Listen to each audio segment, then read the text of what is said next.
existe. Tel que vous me voyez, je suis un témoin vivant et je suis en train de jouer mon rôle. Je suis le berger Moïse Louchi, visionnaire de Messianic International Church.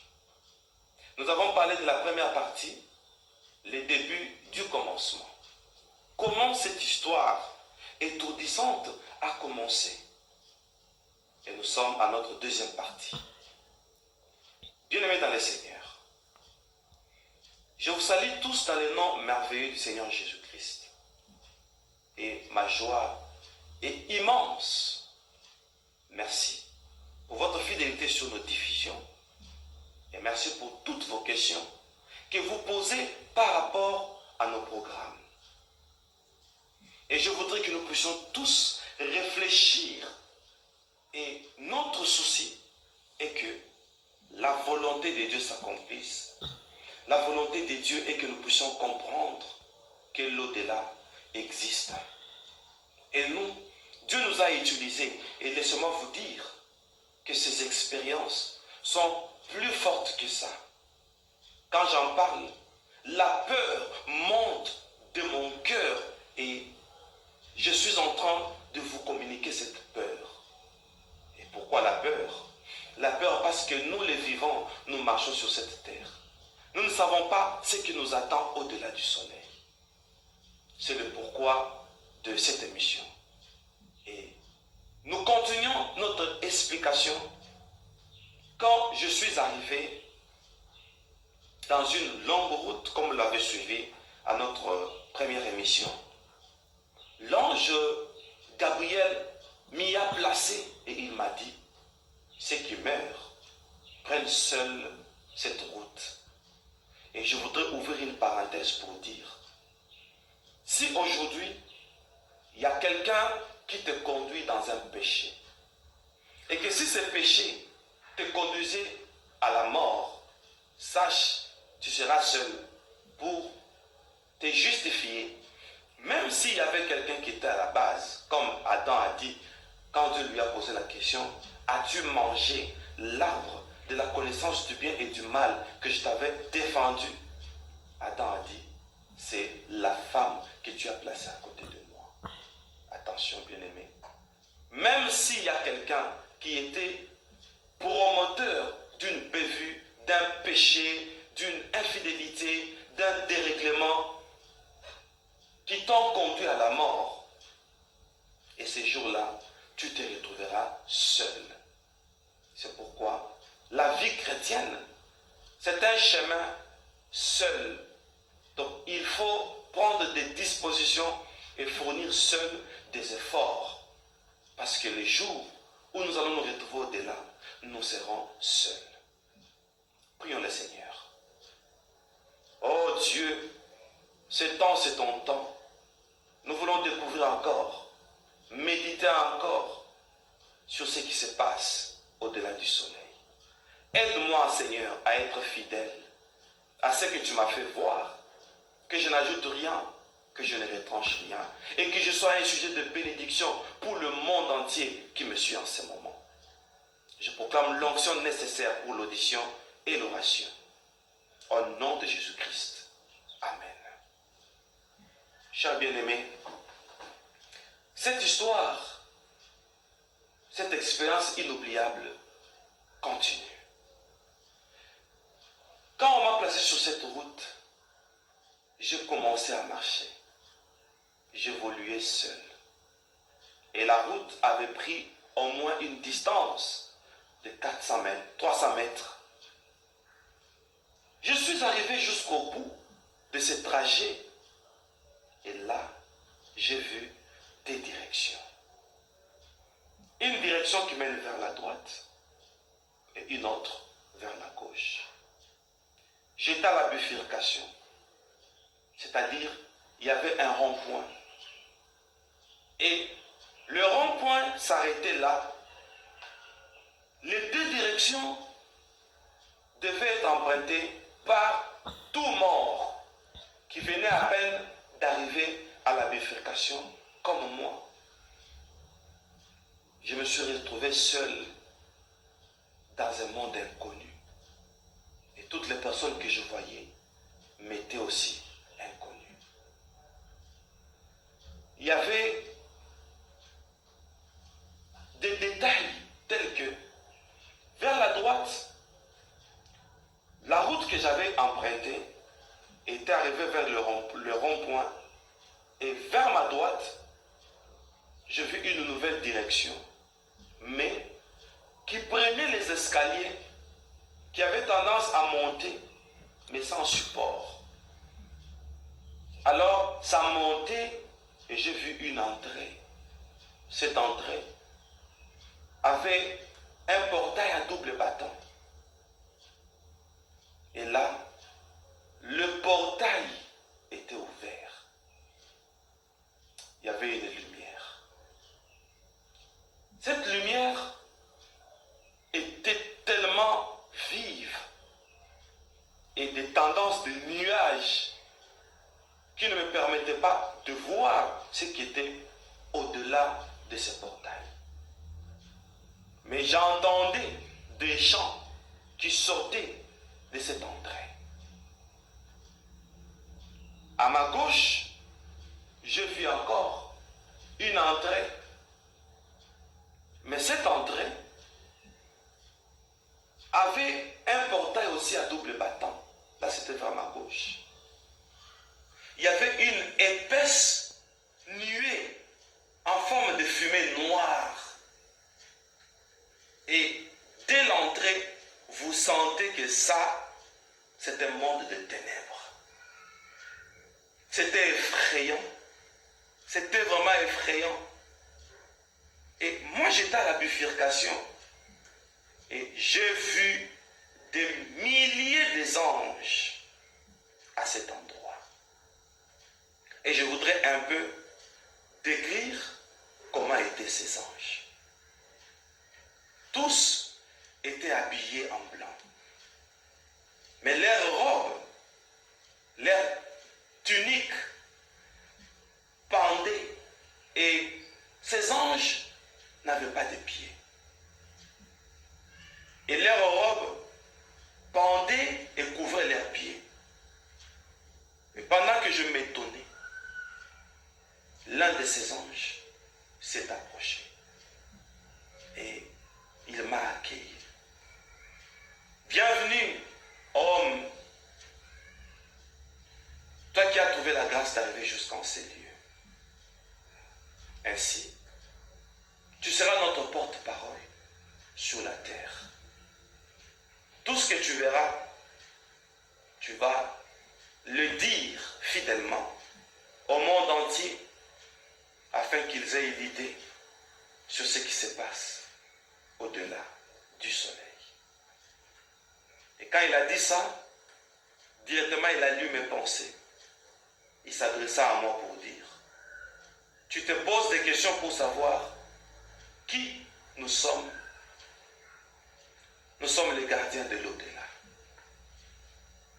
Le rôle nous a été attribué d'accueillir tous ceux qui meurent et qui arrivent en ces lieux comme toi. Donc, il me disait que j'étais mort. Mais moi, je me voyais tel que j'étais sur la terre. Moi, je pensais que je m'étais juste déplacé. Ainsi, il me dit, nous avons comme rôle d'accueillir ceux qui arrivent en ces lieux, comme toi. Regarde, et j'étais là à la bifurcation, il me dit, regarde derrière toi, regarde tout autour. Et quand je me suis tourné pour regarder, je me suis rendu compte que là, à la bifurcation, il y avait des grandes caméras géantes, de pieds comme des robots élancés. Des grandes caméras à la taille des armoires de nos maisons. Des caméras pareilles.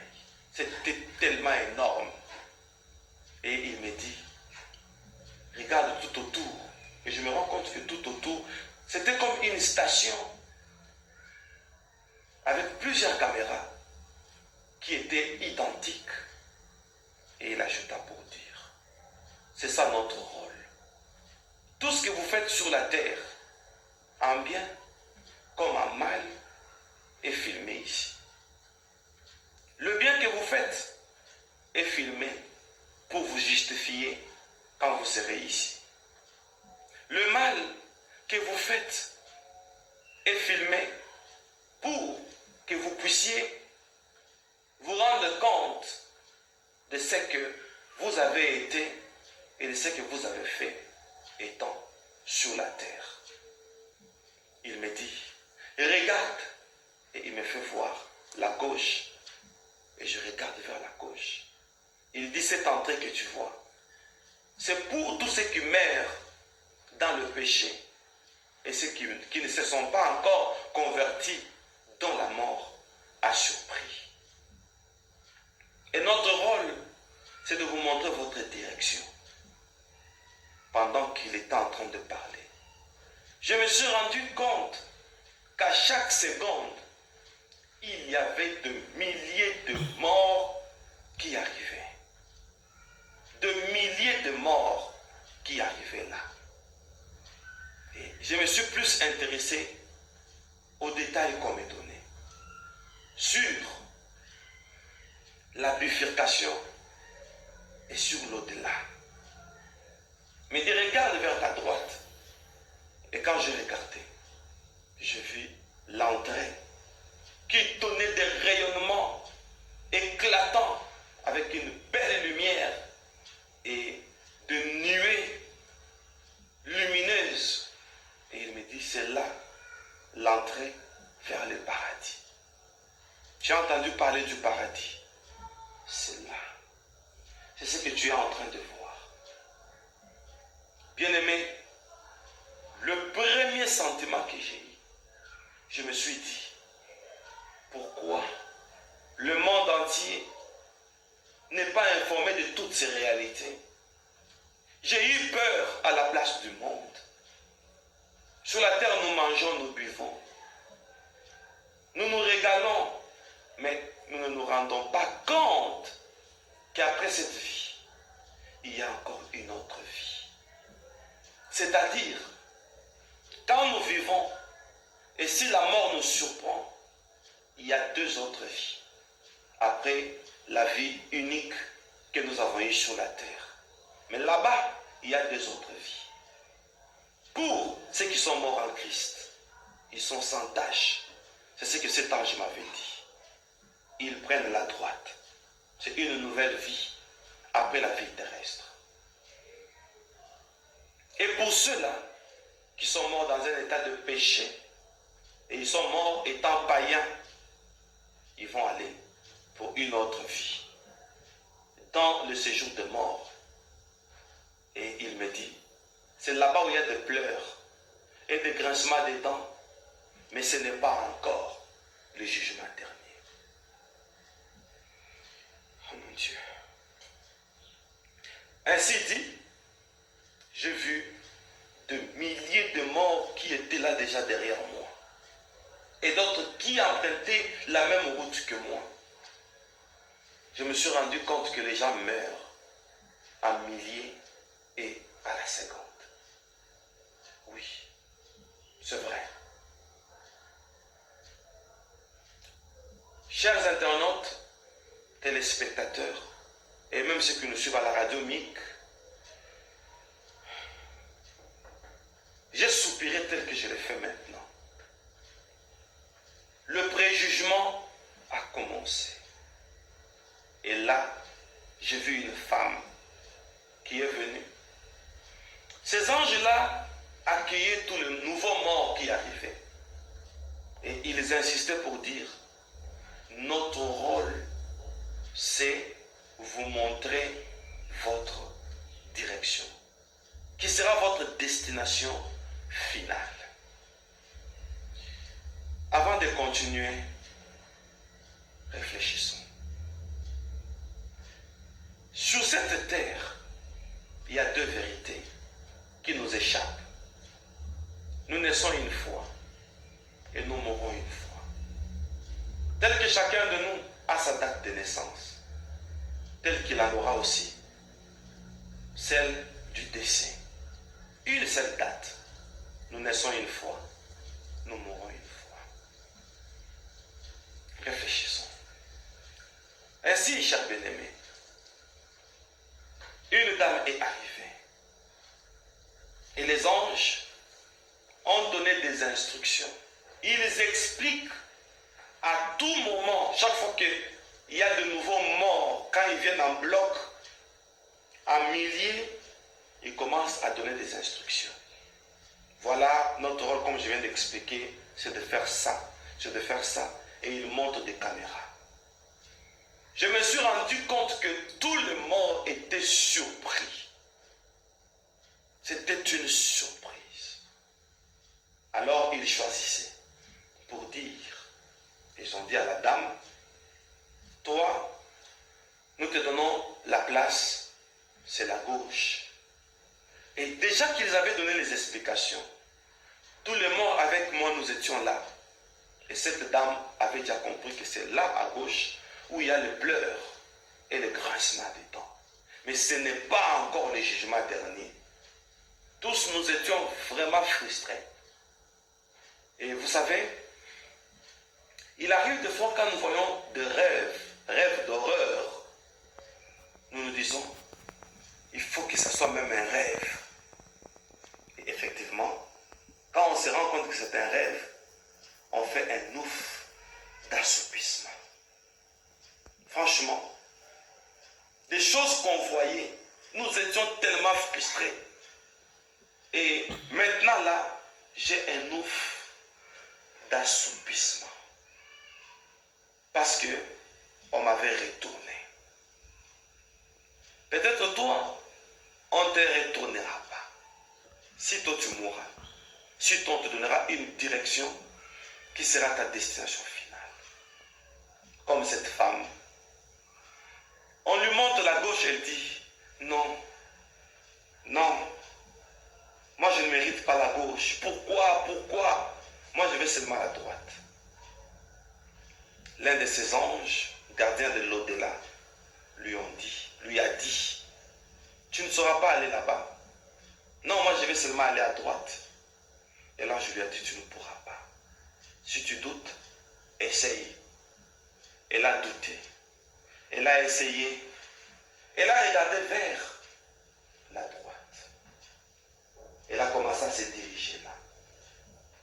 Et plus elle avançait, plus elle s'est rendue compte que il y a eu un enclos qui l'empêchait à arriver vers les escaliers. Et l'enclos là était en forme de bâton, comme un mur, et il y avait des bâtons. Mais c'était ouvert. Plus elle s'avançait pour passer par là, et arriver là, il y avait les escaliers qui montaient, plus le bâton s'amincissait. Quand elle s'approche, ça s'amincit. Elle est allée à quatre pattes. Elle est allée à genoux, forçant pour entrer par là. Et ça s'amincissait. Du coup, j'ai vu ses cheveux se transformer en cornes. Elle a été inhumée avec les cheveux tressés. Et ses cheveux qui se transformaient en cornes, ça tapait sur le bâton et elle n'arrivait pas à accéder. Elle a commencé à pleurer. Elle a commencé à pleurer. Et elle disait à l'ange, pourquoi je n'y arrive pas? Et cet ange lui a dit, je te l'avais dit, tu ne sauras pas, parce que de ton vivant, tu as utilisé ton argent pour toi-même. Tu as été égoïste. Et voici, aujourd'hui, tu es ici. Ton égoïsme ne te permet pas d'accéder vers la droite. Regarde, ton visage est tamponné. Et sur son visage, il y avait des tampons en forme de plaie. Et cet ange lui a dit, franchement, Ton argent, c'était seulement pour toi-même, pour tes besoins, pour tes maquillages. Tu n'as pas investi pour le royaume des cieux. Voilà la seule chose qui te condamne. Alors, va à gauche. Elle est partie à gauche. Quand l'ange a dit, va à gauche, une force l'avait saisie et elle n'avait pas de choix. Contre sa volonté, elle marchait et elle s'est dirigée vers la gauche. Elle est entrée. En nous regardant, elle pleurait, elle se plaignait. Tout le mort qui était là avec moi, nous étions tellement frustrés et tous les morts sont allés à genoux et nous avons commencé à demander pardon. L'un des gardiens de l'au-delà a pris la parole pour dire, nous sommes là que pour exécuter l'ordre. Voilà pourquoi nous n'avons pas de pieds. Nous suivons seulement la loi. C'est-à-dire, le pécheur va à gauche, le saint va à droite. C'est fini. Ici, il n'y a pas de pardon. Voilà pourquoi nous n'avons pas de pieds.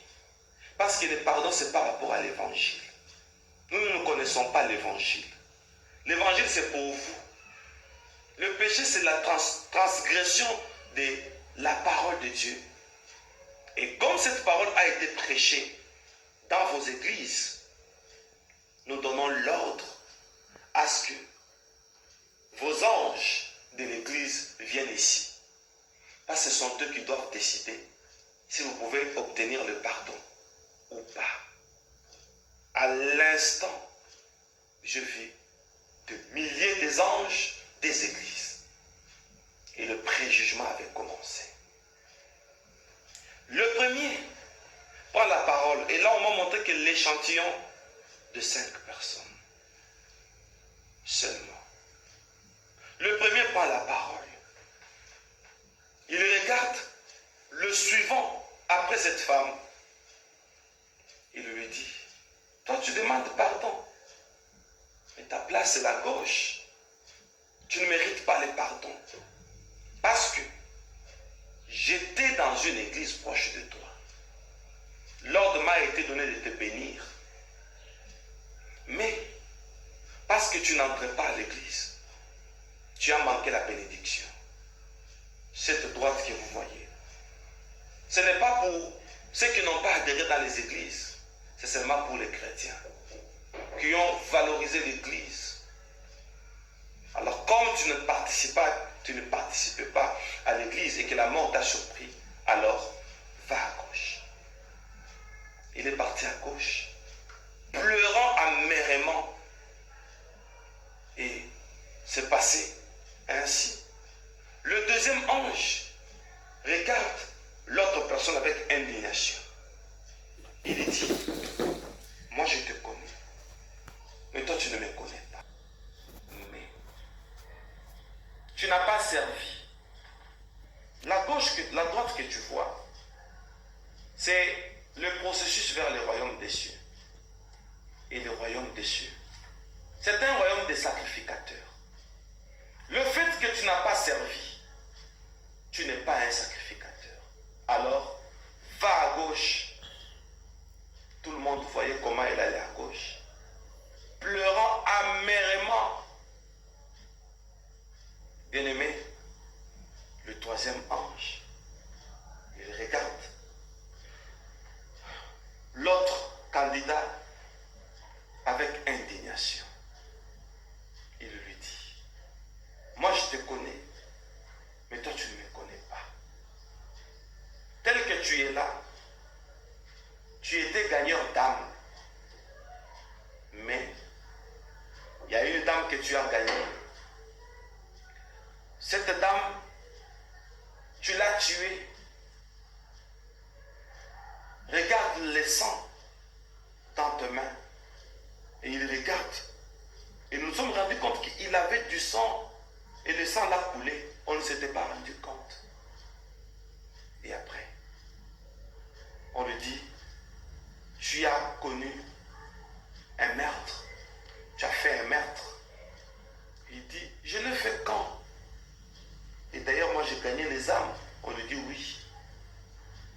gagné une âme qui avait une mauvaise vie, une jeune dame de 28 ans, mais après quoi, tu as commencé à t'abuser sexuellement de cette fille, de cette dame, et regarde ce que tu faisais. J'ai vu l'une des caméras projeter un écran géant, et tout le monde voyait tout ce que cet évangéliste faisait avec cette dame. Nous avons vu ça. On lui dit le fait que tu as tué l'âme, la foi de cette jeune dame. Tu es meurtrier et la mort t'a surpris. Et tu sais quoi? Regarde à l'écran. Nous avons regardé avec lui à l'écran. Oh bien-aimé. La jeune dame disait, on nous a montré les paroles de la dame, les réactions de la dame qui était en train de parler et dire, pourquoi les serviteurs de Dieu en qui j'avais confiance s'abusent sexuellement de moi? Moi j'avais une mauvaise vie.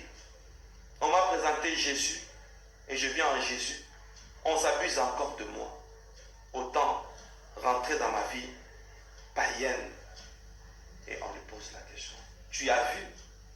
Alors, cette réaction t'a condamné. Alors, va à gauche, en train de pleurer, avec son sang en train de couler. Et il allait vers la gauche. Arrivé à la porte, j'ai une image que je n'oublierai jamais. Il me regarde et me dit, nous savons que toi tu vas rentrer sur la terre. Quand tu verras cette dame, demande pardon pour moi. En pleurant amèrement, il est entré à gauche. Je suis resté culpabilisé parce que je ne connaissais pas cette dame et je ne l'ai jamais connue. Bien-aimé, peut-être cette dame, si elle m'entend, peut-être ce témoignage peut apporter le message de l'au-delà, de cet évangéliste. Et pour tous les serviteurs de Dieu qui sortent, qui s'abusent avec les filles et la femme en général dans les églises, une grande sentence attend tous ceux qui commettent de tels actes. Franchement.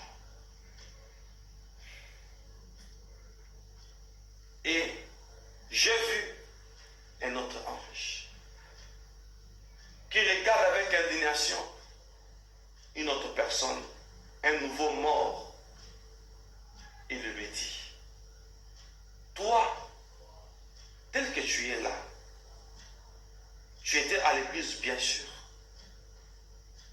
tu as servi bien sûr, mais ta doctrine ne s'est concentrée que sur l'argent.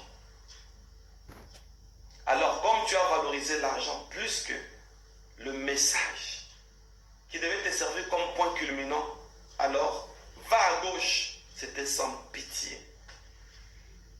Il fallait voir comment les gens étaient choqués et surpris. Un autre, on lui dit, toi, tu mérites la gauche parce que tu as perdu le remords. Un moment, tu priais. Quand il t'arrivait de pécher, tu regrettais. Et tu t'es repenté si tôt. Et maintenant, tu t'es habitué avec le mal. Et la mort t'a surpris. Alors, va à gauche. Quand cette sentence est terminée,